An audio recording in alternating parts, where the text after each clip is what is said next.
Mon nom est François Marié, je suis un gestionnaire au Canada. Je vais faire ma présentation plutôt en anglais, mais si vous avez des questions en français plus tard, ce serait mon plaisir de les répondre. So, Mark, I'm glad that you said the P word. Marc, je suis heureux de voir que tu as parlé de politique. Moi, je ne suis pas avocat. Et pour les avocats dans ça, je suis quelque chose de pire. Je suis le client. Mais parce que je suis gestionnaire à Transport Canada, responsable de la politique qui sous-tend tout ce qui a été discuté aujourd'hui. Et je vais vous parler de modifications récentes à la loi et je vais vous parler également d'une autre loi qui a été mentionnée 2 ou 3 fois. C'est la loi sur les épaves et les bâtiments abandonnés ou dangereux. On dit WAVA en anglais. Cela va entrer en vigueur bientôt et je vais parler de l'impact de tout cela sur la caisse d'indemnisation. Alors, le contexte. Le plan de protection des océans, mentionné ce matin par ma sous-ministre, annoncé en novembre 2016, est un investissement de 1,5 milliard de dollars à l'échelle nationale pour améliorer la sécurité maritime et le transport maritime responsable, protéger le milieu marin au Canada et offrir de nouvelles possibilités aux communautés autochtones et côtières. Ce plan comprend des modifications à la loi de 2001 sur la marine marchande du Canada et l'introduction de nouvelles lois mentionnées par Madame la mairesse. Et ça, c'est la loi sur les navires abandonnés qui parle de navires, la loi sur les épaves et les bâtiments abandonnés ou dangereux. Voilà un survol de la loi. Il y a 7 éléments et cela représente ce que nous appelons les plus grands changements à la Caisse depuis 30 ans. Ces amendements auront un impact majeur sur les victimes de la pollution, mais en améliorant leur situation. Cela va améliorer la Caisse et permettra d'indemniser les personnes qui ont été lésées. Comme nous l'avons vu pendant la journée, le fonds a évolué. Son prédécesseur, qui a été créé en 1971, était un fonds de dernier recours. Vous deviez passer aux autres fonds avant de passer à la Caisse. Cela a été changé quand on a compris que du point de vue des politiques, c'était pas logique. Est-ce qu'on doit obliger les victimes de la pollution qui peuvent ne pas recouvrir d'un propriétaire de navire parce que des fois, il est impossible de trouver le propriétaire, il est inconnu, il n'a pas d'actif, il n'a pas d'assurance. Alors, que faire dans de telles situations? Et dans le cas où le fonds FIPOL, dont le Canada est membre, n'est pas impliqué parce que ce n'est pas un pétrolier. Alors voilà pourquoi on a dit que ça devient un fonds de premier recours. Vous n'avez pas besoin de faire des demandes ailleurs pour être indemnisé. Vous pouvez vous rendre directement à la Caisse. Mais là, il y a une question de politique. Ceux qui payent dans le fonds, dans la Caisse, les propriétaires de cargo, les personnes qui sont propriétaires de pétrole, qui placent le pétrole sur le navire et n'ont aucun rôle dans la gestion du navire. Le pollueur n'est plus la personne qui est propriétaire du pétrole, mais la personne qui est propriétaire du navire. Alors, est-il équitable pour que ces personnes-là soient responsables? On a dit du point de vue des politiques, pour s'assurer que les victimes soient indemnisées, on a dit oui. On devait s'assurer qu'il y ait un fonds de premier recours. Ce changement a été fait il y a très longtemps. Mais dans le domaine du droit, rien n'est statique. Dans le plan de protection des océans, on a dit qu'il y a d'autres modifications à apporter pour que la Caisse soit de catégorie mondiale qui peut indemniser les victimes rapidement et de façon illimitée. Ce qui m'amène à la première modification. Comme vous l'avez vu, il y avait une limite de responsabilité qui était de l'ordre de 175 millions dans le dernier exercice financier, mais cela a été illimité, ce qui veut dire que la Caisse peut monter une somme illimitée si nécessaire.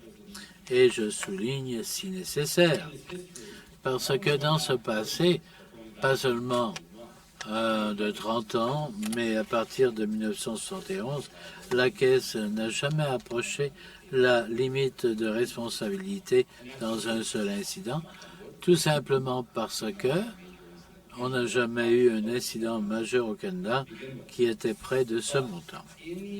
Mais dans le cas où il y aurait un tel incident, parce que ma boule de cristal n'est pas meilleure que la vôtre, et on ne sait jamais.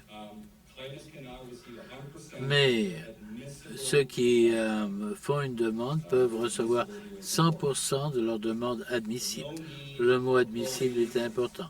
Pas besoin de faire le prorata des revendications comme on l'a fait dans d'autres incidents ailleurs dans le monde. S'il y a un déversement important qui dépasse toutes les limites, on nous a dit aux FIPOL qu'ils ont accès à $1 milliard. Ça, 1 milliard, c'est beaucoup d'argent. Mais dans un cas où on dépasse de tel montant, là, on aura le fonds FIPOL qui peut fournir une indemnisation illimitée. À ce moment-ci, dans le fonds CID-PHN, on a à peu près 400 millions de dollars. Voilà l'argent disponible. Il faut se rappeler que il y a des délais. Il y a le premier délai de 2 ans, ça prend un certain temps pour évaluer cela. Alors, on ne peut pas dépenser 480 millions comme ça. Mais si on devait vider la caisse, le ministre des Finances peut maintenant accorder un prêt à la caisse du Trésor général et ce prêt serait remboursé par la réimposition d'un prélèvement supplémentaire sur ceux qui importent et exportent du pétrole au Canada. Ce n'est pas de l'argent gratuit, c'est de l'argent qui serait prêté à la caisse avec certaines conditions et ce prêt serait remboursé par voie de prélèvement. La même idée existe déjà dans la caisse pour les accidents ferroviaires. Alors ce concept existe déjà et ça existe déjà dans la loi du transport pour les oléoducs. Deuxième chose, et les comptables vont adorer, on a changé la redevance. Alors nous avons une redevance légale et il y a une question plutôt qui peut imposer la redevance et pourquoi est-ce que ça n'a pas été imposé, etc. Alors c'est vrai, ça n'a pas été imposé depuis 1976 et c'est parce qu'il y avait une mise de fonds pour la caisse payée par l'industrie et comme on l'a vu dans la présentation de Madame Legard, cet argent a fructifié et en rapportant des intérêts, on est maintenant à 408 millions de dollars. Mais cette redevance, c'était par expédition. Donc, si vous aviez 300 tonnes de pétrole, vous deviez payer une redevance. Dans les années 70, il y avait quelqu'un sur le quai, et on disait voilà ce que j'apporte et voilà ce qu'est ma redevance. Et c'était l'agence du revenu qui percevait.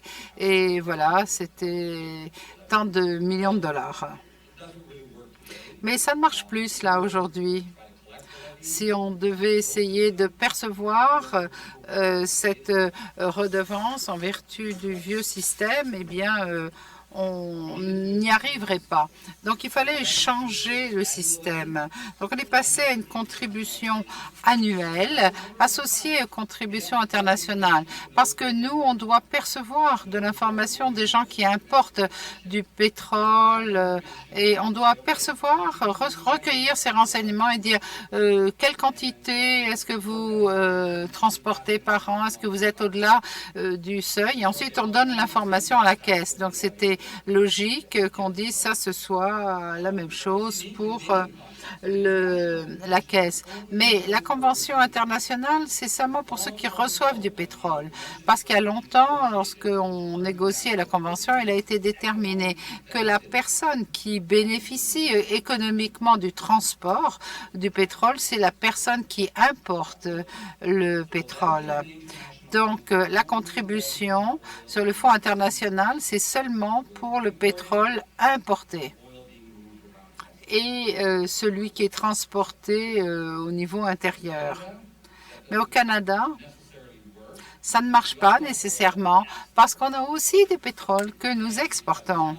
Et là, on a affaire à un plus petit bassin de contribution. Donc, il faut élargir cela parce que votre risque, c'est pas seulement pour le pétrole importé et qui pourrait être transporté d'une collectivité à l'autre par navire, mais c'est aussi le pétrole qui est exporté. On ne parle pas seulement de pétrole brut, c'est n'importe quel type de pétrole, donc du pétrole raffiné aussi. Et c'est ce que serait la redevance si elle devait jamais être réimposée par le ministère du Transport. C'est le ministère du Transport qui réimposerait cette contribution.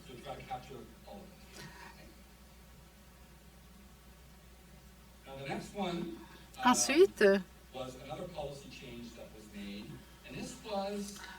un autre changement politique. Là, il s'agissait de donner plus de pouvoir, notamment au ministère de Pêche et Océans et à la garde côtière. Alors, la loi de 2001 sur la machine marchande prévoit que la garde côtière peut réagir en cas d'incident lorsqu'il y a un risque de pollution. Donc là, on parle vraiment du fait qu'il n'y a pas encore de déversement, il y a un risque de déversement et quelle est la probabilité de ce déversement, quel est le risque, où est le navire, est-ce qu'il dérive, etc. Il n'y a rien de parfait, là, il n'y a pas de liste avec des points à cocher. Mais on voulait donner des pouvoirs. Donc, il a été décidé qu'il fallait qu'on s'assure que les pouvoirs soient aussi larges que possible. Que oui, c'est possible, mais on veut s'assurer que les deux ministères puissent répondre lorsqu'il peut y avoir un risque de pollution. Donc, du point de vue de l'indemnisation, c'était un défi parce que lorsqu'on parle de la responsabilité d'un propriétaire, elle est limitée à ce que dit la Convention, c'est-à-dire un risque grave de pollution. On ne peut pas aller plus loin que cela. C'est seulement s'il y a un risque grave. Donc, qu'est-ce qu'on fait? Bien, on a une caisse nationale qui est là, qui peut intervenir et qui peut traiter de ces situations lorsqu'il peut y avoir un risque de pollution. Et cela permet une indemnisation pour les coûts raisonnables. Le moins important, là, c'est raisonnable, en vertu de ces nouveaux pouvoirs. Et cela assure qu'il n'y ait pas de changement à la responsabilité du propriétaire. Et donc, ce dont on traite maintenant, c'est d'une situation où, oui, la caisse pourrait être responsable dans une situation où il pourrait y avoir un risque et selon le principe du pollueur-payeur, comme David le disait, et comme il s'applique, bien, ça dépend de votre définition de ce principe. Voilà, maintenant, le quatrième point. Nous reconnaissons également qu'il pourrait y avoir des cas, en cas de grave déversement, où il faudrait débloquer des ressources importantes très vite, immédiatement. Des fonds d'urgence. La garde côtière canadienne, les répondeurs ne sont pas financés pour cela. Ils n'ont pas tout cet équipement disponible, n'ont pas tous ces fonds pour pouvoir fournir d'importantes ressources. Donc on a un fonds qui pourrait débloquer des fonds d'urgence à la garde côtière en cas de déversement significatif. Vous avez vu, je l'ai mis en gras et je l'ai souligné. Événement significatif de déversement d'hydrocarbures. Événement. Alors, le ministère du Transport peut ordonner à l'administrateur de fournir jusqu'à 10 millions de dollars à la demande du ministre des Pêches et des Océans. Donc, c'est comme ça, jusqu'à 10 millions de dollars. Voilà des ressources pour vous permettre de vous occuper de la situation. Si cette somme s'avère insuffisante, l'administrateur il peut être ordonné à l'administrateur de fournir jusqu'à 50 millions de dollars de plus avec l'approbation du gouvernement en conseil. Là, il faut l'accord du cabinet pour débloquer à nouveau une somme qui pèse jusqu'à 50 millions de dollars. Donc, 60 millions de dollars en cas de déversement. Eh bien, c'est une somme importante pour répondre quand on a besoin de ces ressources immédiatement et surtout lorsqu'on se trouve dans une situation où vous n'avez pas de propriétaire qui est appuyé par le club ou qui ne peut pas avancer ses fonds. Et ensuite, la garde côtière utilise ces fonds pour intervenir, indemniser les tiers. Et ensuite, ces fonds peuvent être remboursés à la caisse ou inclus dans une demande d'indemnisation. Le point suivant a déjà été mentionné, c'est le processus accéléré pour les petites réclamations. Environ 75% des demandes au fond sont ce qu'on peut considérer comme de petites réclamations, donc inférieures à 35 000 dollars. Et donc, on a dit que, du point de vue de l'orientation politique, il fallait qu'il y ait un processus accéléré pour ces petites réclamations, un peu comme vous faites votre demande de remboursement d'impôts, enfin, vous remplissez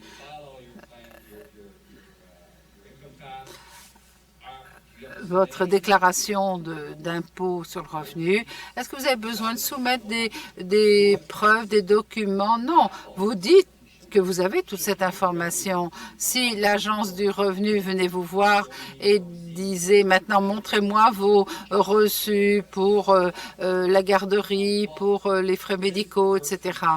Eh bien ça marche de la même façon que vous avez un processus qui est dans la loi. C'est sur une base d'attestation qui permet aux plaignants d'obtenir son argent rapidement sans mais en attestant qu'ils remplissent ces critères si l'administrateur les demandait. Et l'administrateur peut faire passer ce montant jusqu'à 50 000 dollars en cas d'événement significatif. C'est important parce que selon l'expérience au niveau international, si on regarde le EB Spirit, vous savez peut-être pas ce que c'est que le EB Spirit.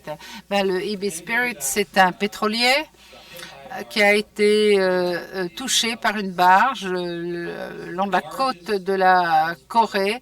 C'est le déversement pétrolier le plus important dans l'histoire, plus important que le Prestige en 2002, le long des côtes espagnoles, parce que il y a eu plus de 123 plaignants. Imaginez notre caisse où il y a quoi, 12 employés, 15 employés? Oh, 20. employés qui tout d'un coup doit faire face à 120 000 plaintes, réclamations, la plupart étant mineures, mal documentées.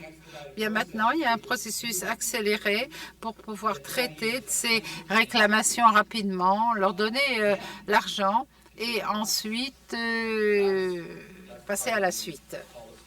Donc, c'est la partie de la politique qui est importante. Donc, c'est seulement pour les frais, les pertes ou les dommages réellement engagés ou subis et pas les préjudices purement économiques ni les pertes futures prévues. Où là, il faudra prouver quelque chose. Ça ne s'applique pas aux organismes d'intervention. C'est important aussi parce que les organismes d'intervention n'ont pas un fonds de premier recours. Ils relèvent de la loi sur la marine marchande. Ils représentent les propriétaires et donc ne devraient pas avoir un accès direct au fonds. C'est la politique, en fait, ça. Alors, maintenant, qu'est-ce qu'un événement significatif? De quoi parlons-nous? Eh bien, ça se définit comme suit. Événement significatif s'entend d'un rejet d'hydrocarbures qui, en raison de sa gravité, de son ampleur ou de l'endroit où il a lieu et de ses répercussions réelles ou potentielles sur l'environnement, requiert des ressources extraordinaires pour y faire face. Bon, on me rappelle qu'il me reste 10 minutes. Donc, un déversement de pétrole et de la gravité ou l'endroit. Donc, on pourrait dire que c'est une définition très large ou au contraire très étroite. Tout dépend si vous êtes l'avocat qui représente le type qui va payer ou pas. Mais on dit que c'est le type de définition qui permet au gouvernement de dire que sans avoir une liste qu'il faut satisfaire, que vous pouvez fournir des fonds d'urgence à la garde côtière quand elle en a besoin et permettre à l'administrateur d'augmenter la somme des petites réclamations jusqu'à la limite. Les préjudices purement économiques maintenant. Eh bien, en fait, il s'agit d'une perte où vous-même, vous n'avez pas fait l'objet de dommages. Votre propriété n'a pas été touchée. Mais vous n'êtes pas loin d'un endroit où il y a eu un déversement. Et vous avez quand même eu un préjudice économique. C'est notamment le cas dans le secteur du tourisme ou de la pêche. Donc, vous êtes un peu indépendant de dégâts. Et les tribunaux canadiens n'aiment pas octroyer des dommages et intérêts dans ces situations. Ils trouvent que c'est trop général, que c'est mal défini, qu'il n'y a pas assez de contraintes. Mais par contre, au niveau international, c'est reconnu. Il y a des critères très clairs, comme quoi le FIPOL et le Canada, en tant que membre du FIPOL, a développé. Et pourquoi on ne devrait pas avoir cela dans la loi sur la responsabilité en matière maritime pour s'assurer que l'administrateur reçoive ses réclamations et puisse se dire est-ce que je peux payer? Habituellement, ce n'est pas reconnu au Canada. Et si c'est contesté devant un tribunal, vous allez dire non, une seconde, ce n'est pas vraiment reconnu au Canada. Ben maintenant, c'est reconnu au Canada.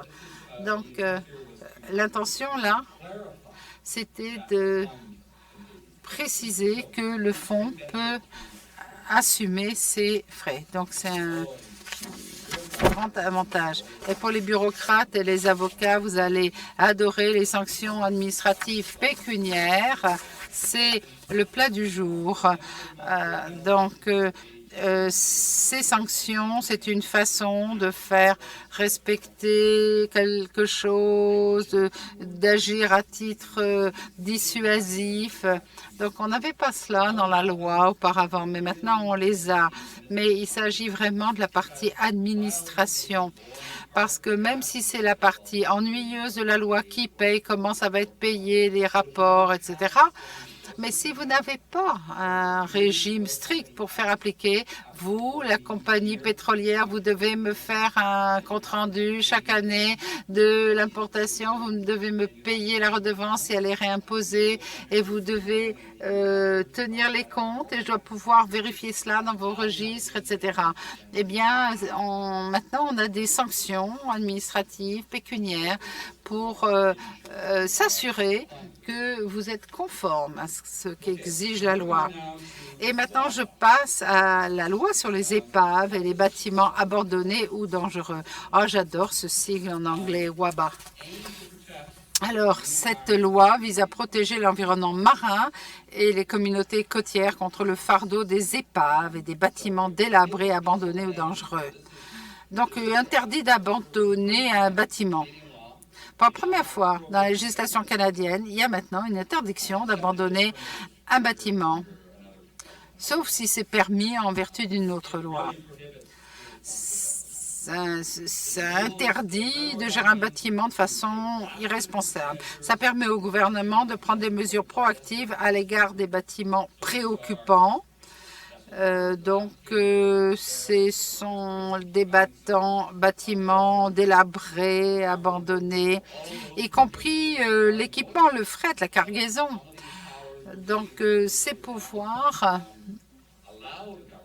permettent au gouvernement, 5 minutes, OK, de faire face à des cas comme le Farley Mowat. Et dans le droit canadien, il y a désormais aussi la Convention internationale de Nairobi sur l'enlèvement des épaves. Alors, la Convention, c'est une convention qui fixe deux choses.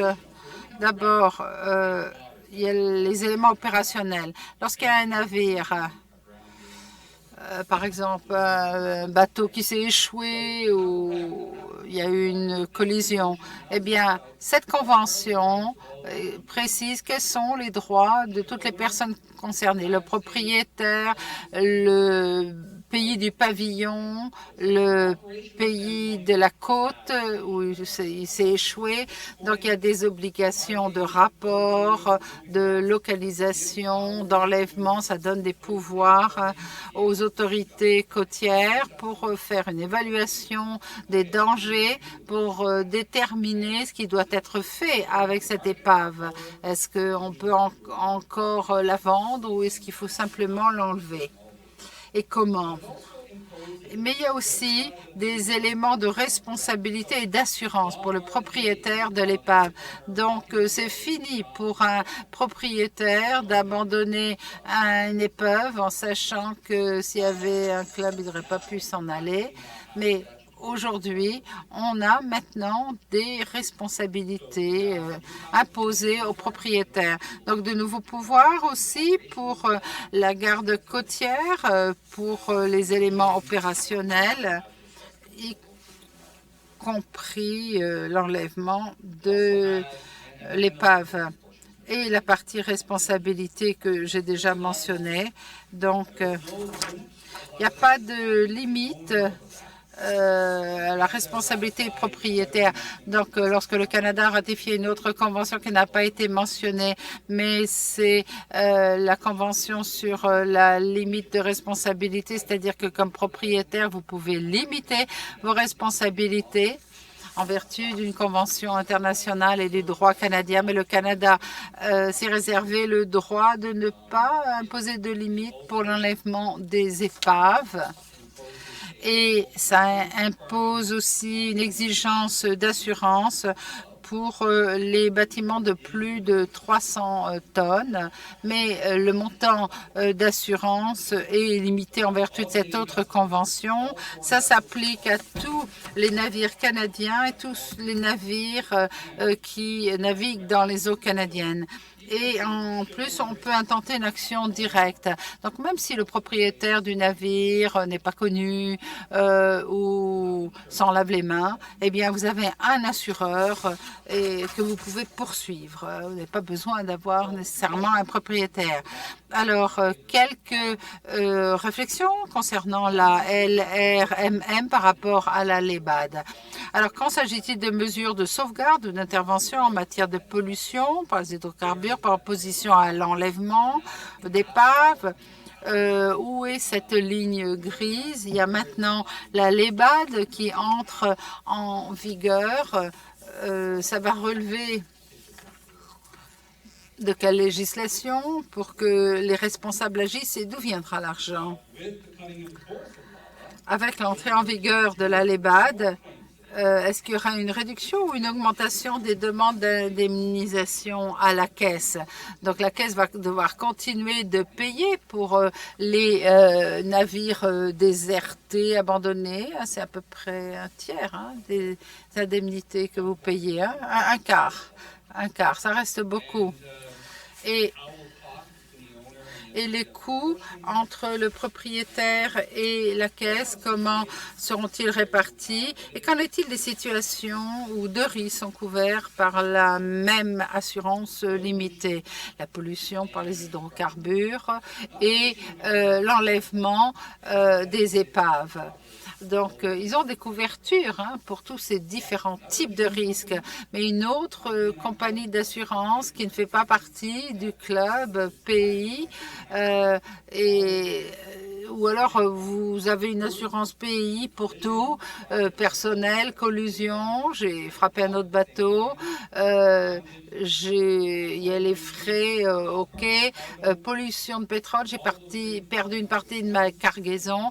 Donc tout cela sous un seul montant, une seule couverture d'assurance, comment on fait? Alors que la convention sur les bunkers et l'autre convention dit que l'assurance doit être limitée, ne concerner que la pollution par les hydrocarbures. Donc ça, ce sera les défis, mais je suis heureux de vous dire que nous avons maintenant une nouvelle loi qui va entrer en vigueur. Et oui, je sais, je vous sens derrière moi pour me dire de finir. Merci beaucoup, François.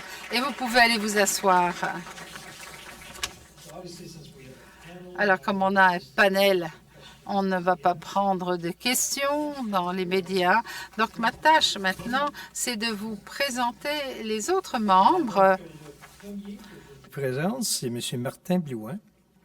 Et Martin Blouin est un ancien collègue que je connais depuis de nombreuses années.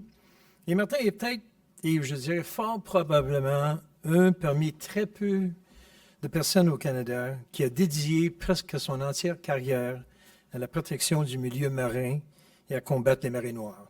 Alors, bravo, Martin.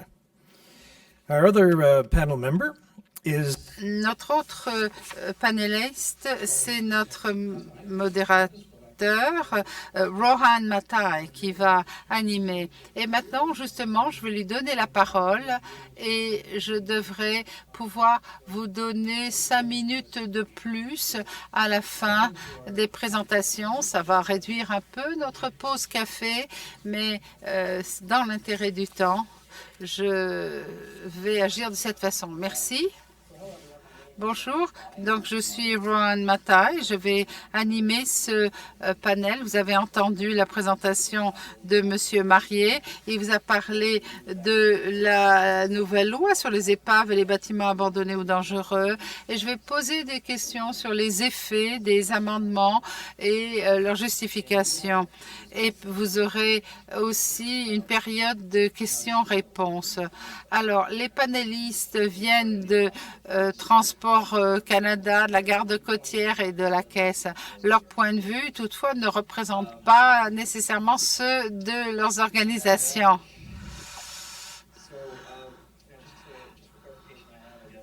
Et je crois que j'ai quoi, 25 minutes, 30 minutes à peu près.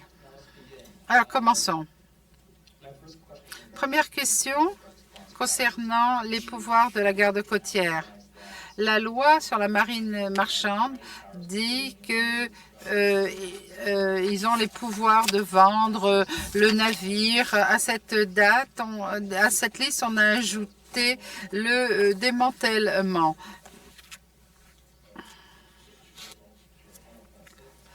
I'll be answering in French. Disposer du navire, donc on ne croit pas que ça va changer en tant que tel notre approche.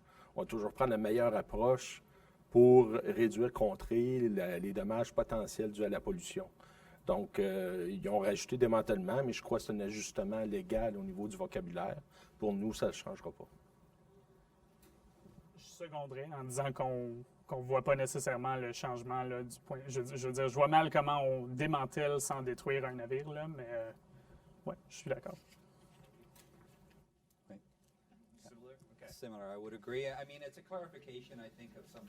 Je suis d'accord. C'est quelque chose qui se faisait déjà.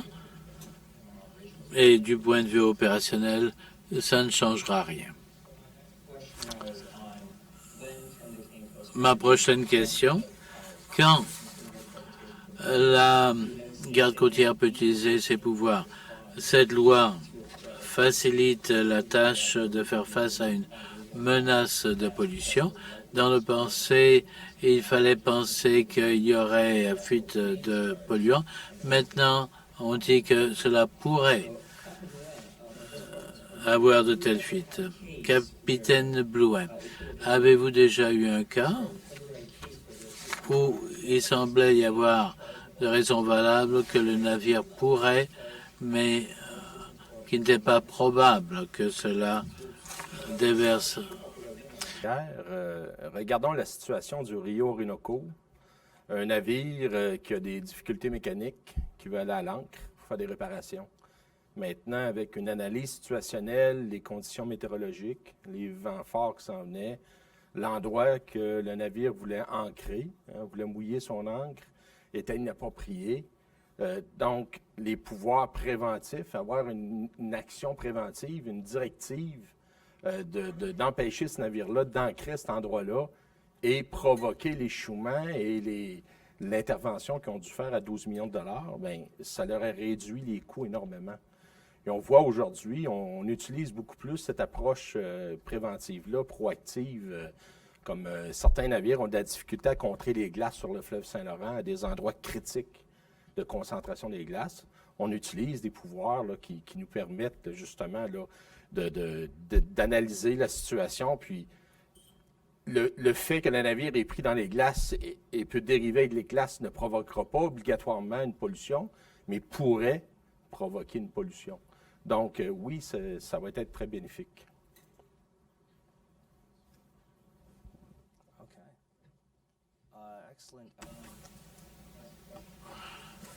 Ma prochaine question, c'est pour vous tous, mais Monsieur Côté, pourriez-vous commencer? Quels critères sont pertinents pour se trouver dans cette définition?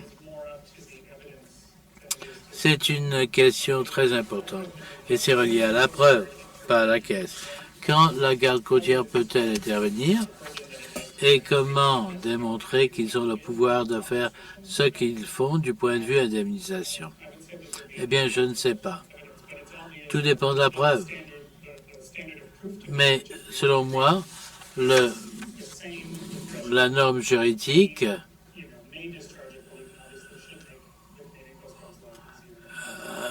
ce changement de terme disant que pourrait déverser un polluant va faciliter la tâche. Monsieur Marié, est-ce que vous avez d'autres points de vue? Eh bien, je dirais que du point de vue politique, il était important de s'assurer que la loi qui gouverne l'autorité du ministre des Pêches et Océans est claire et permet l'intervention et l'action quand il y a une menace de pollution. D'avoir cette réaction proactive si nécessaire. On ne parle pas de mesures de prévention, on parle de situations où il y a déjà du pétrole dans l'eau. On devait faire la même chose au niveau de l'indemnisation. Si vous avez donné cette autorité à la garde côtière, il fallait faire l'équivalent au niveau de l'indemnisation. Vous devez permettre un moyen de recouvrir les coûts s'ils agissent dans de telles circonstances. On va parler de l'indemnisation un peu plus tard. Monsieur Blouin, pensez-vous que ce changement pourrait faciliter les opérations, pourrait avoir un impact sur la garde côtière? Nos protocoles d'intervention sont ajustés avec les préoccupations de la société civile, des gouvernements provinciaux, territoriaux, de la population en générale. Peut-être qu'on a étiré illégalement l'élastique. Toutefois, c'est une réalité. Il faut intervenir de façon proactive. Puis, il y a un bénéfice à ça. Un remorquage qui peut coûter 15 ou 20 000 $, c'est beaucoup mieux qu'un échouement qui peut coûter 300 à 400 millions en dommages. Donc, il y a une réalité économique, mais aussi une réalité des préoccupations sociales. Là.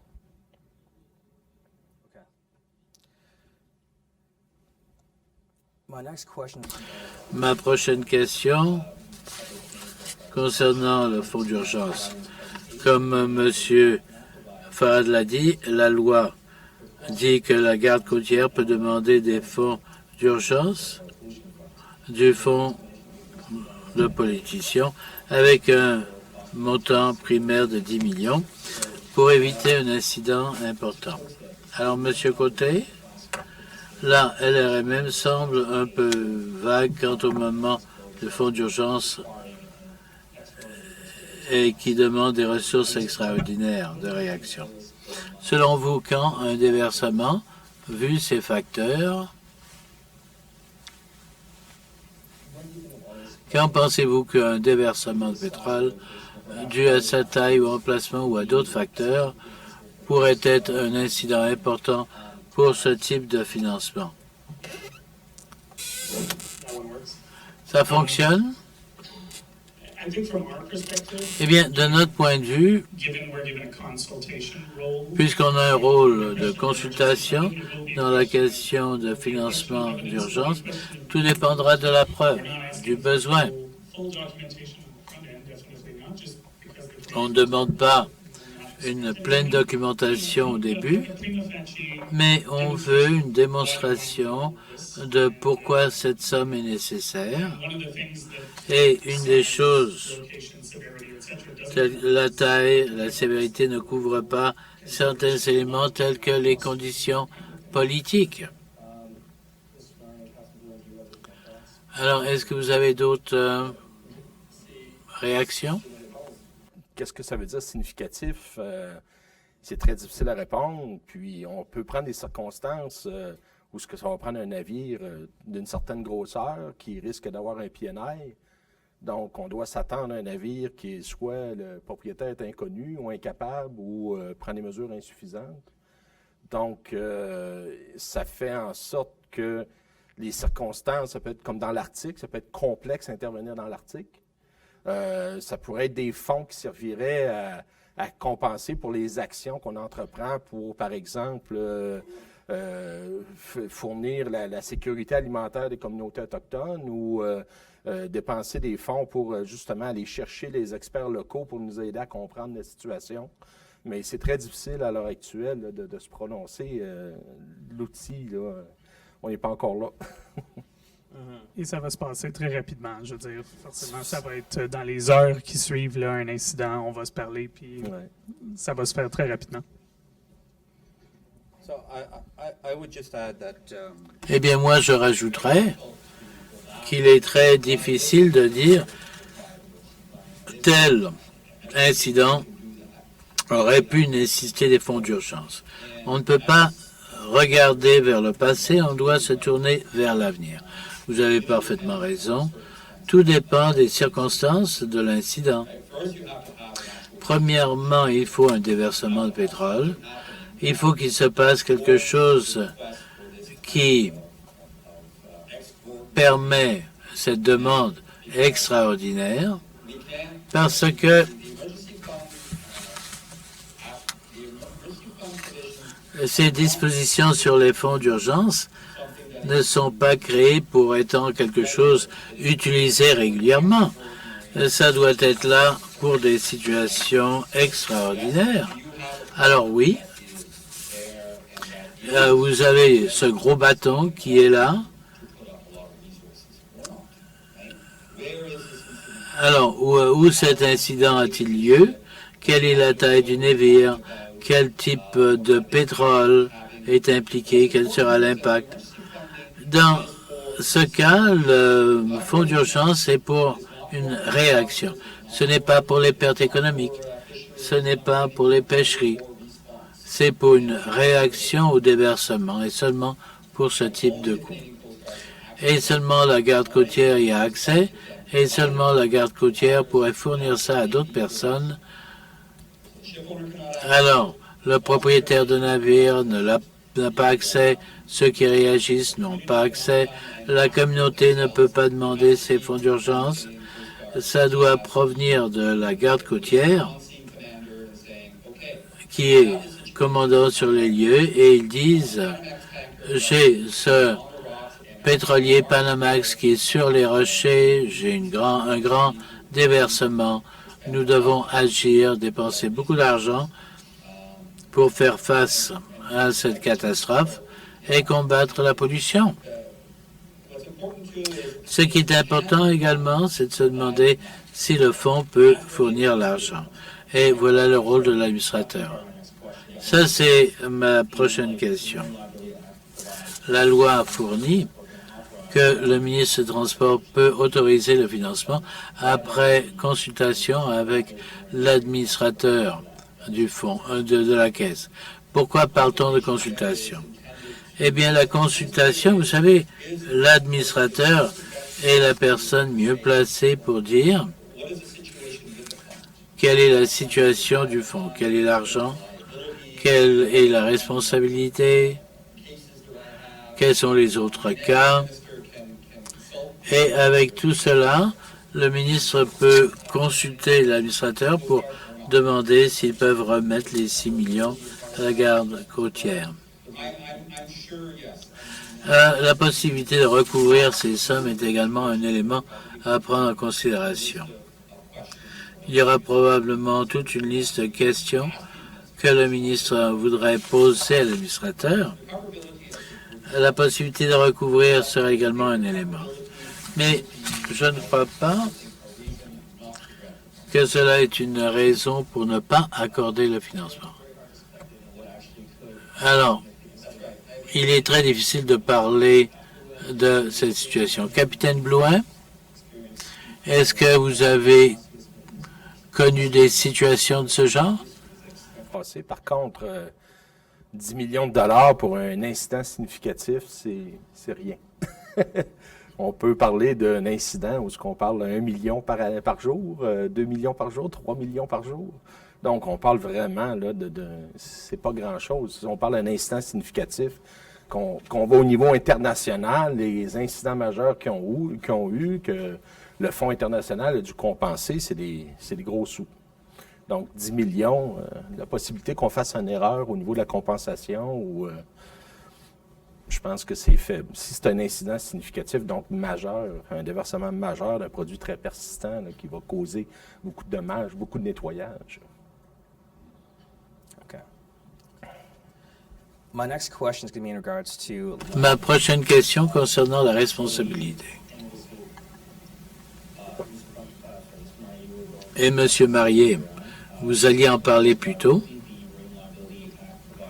La loi fournit que l'administrateur et le propriétaire du navire sont responsables de réactions à déversement ou menaces de déversement. Concernant les mesures prises concernant une menace d'une fuite. Alors, il peut y avoir indemnisation pour un tel déversement seulement si la menace était grave et imminente. Mais l'administrateur est responsable que ce soit grave ou pas. Monsieur Marié, dans votre présentation, vous avez dit qu'il y a le rôle du régime international. Pourriez-vous nous parler de ce qu'ils ont fait au niveau international? Eh bien, ma réponse serait de dire que les conventions internationales, c'est un compromis qui a été négocié sur une longue période de temps. Quand la première convention a été adoptée en 1969, c'était une nouvelle idée de faire payer le pollueur avec l'assurance obligatoire.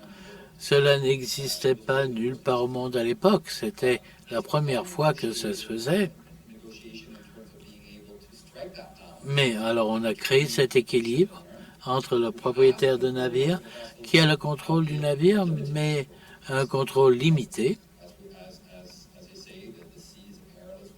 Comme on le dit, la mer, c'est un endroit périlleux.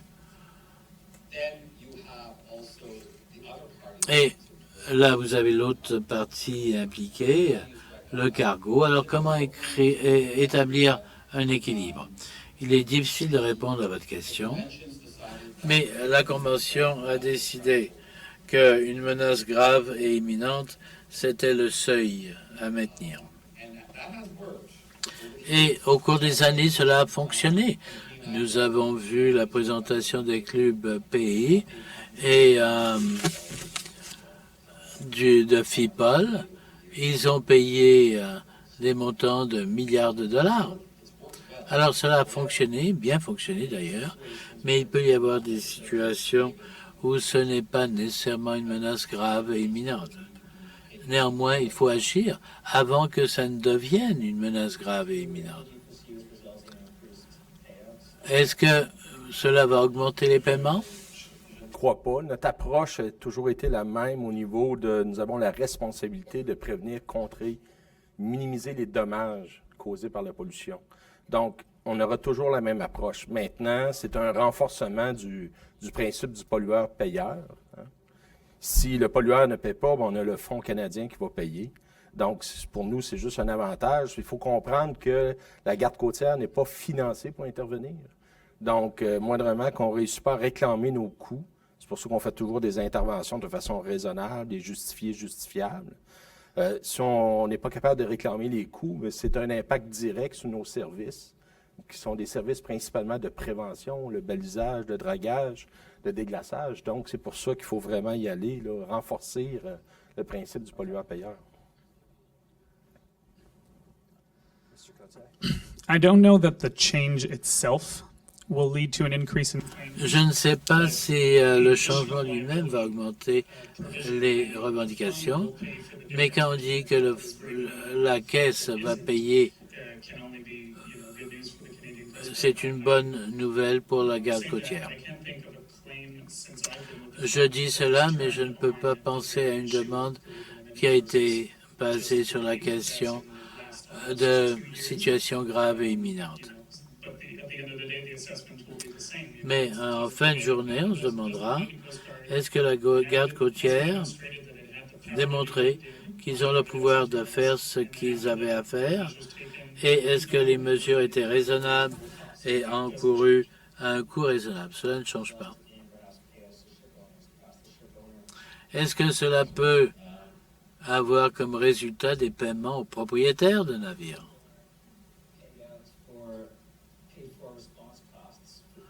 Si le propriétaire a payé pour la réaction à une possibilité de déversement, et là, il ne serait pas remboursé parce qu'on dit que ce n'était pas grave et imminent. Eh bien, un point litigieux, bien sûr, je ne représente pas le point de vue de l'administratrice, mais je ne crois pas que le propriétaire a jamais le droit de faire une demande à la caisse et ils devront poursuivre en justice le propriétaire et le pollueur. Alors, tout paiement fait à la garde côtière se fait de leur propre volonté, générosité. En fin de journée, ils sont responsables. Alors, le propriétaire n'aurait pas recours au fonds, mais on pourrait se retrouver devant les tribunaux. Monsieur Marié? Eh bien, écoutez, je ne suis pas avocat, alors je ne vais pas me prononcer là-dessus.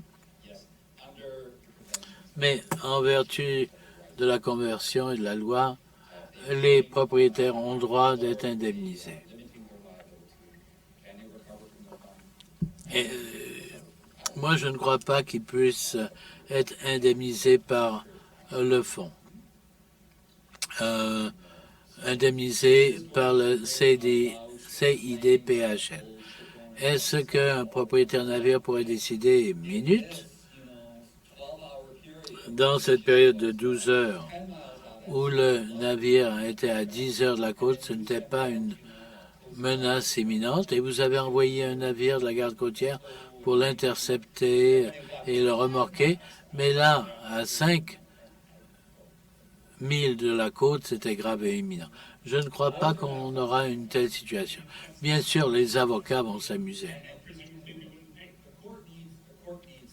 Eh bien, on verra ce qui va se passer. Est-ce qu'il y a des questions de l'auditoire ou des personnes sur Internet?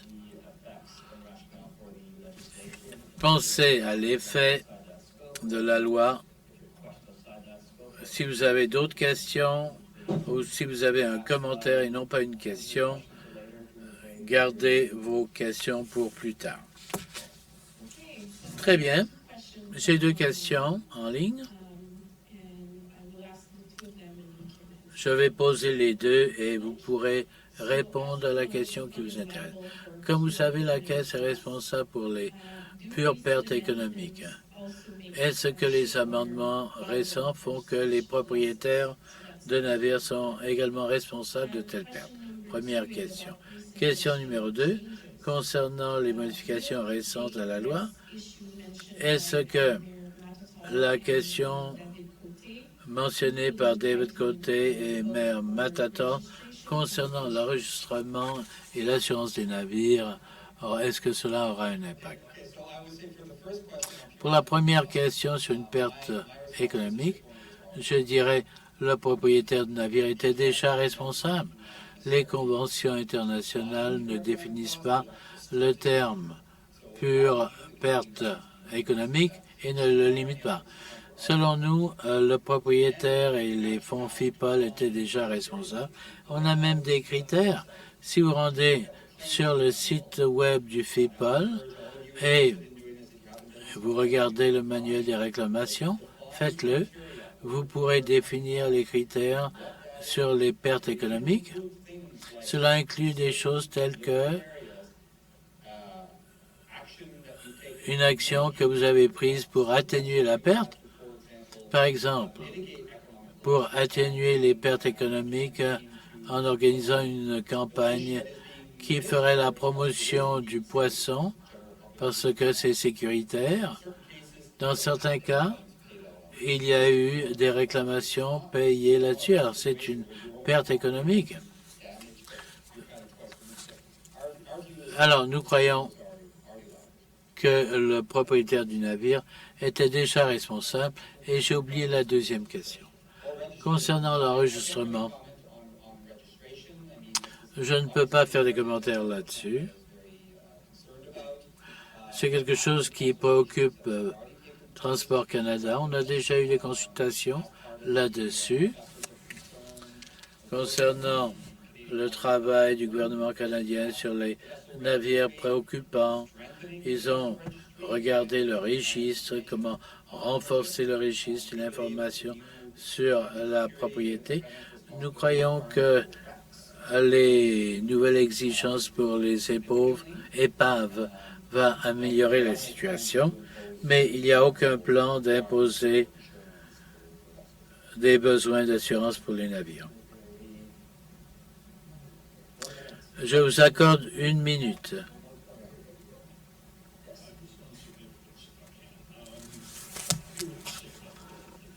Je vous ai entendu sur la définition du terme significatif, mais est-ce que le ministre et la Caisse vont essayer de circonscrire ces termes? Quels sont les points à prendre en considération dans une discussion du terme significatif? Est-ce qu'il y aura un protocole d'entente? Eh bien, on ne prévoit rien d'officiel à ce moment-ci, mais oui, c'est une question intéressante. Quand on parle de significatif, quelles sont les considérations à prendre en considération? Je ne dis pas qu'on est fermé à la porte, mais la porte n'est pas pleine ouverte.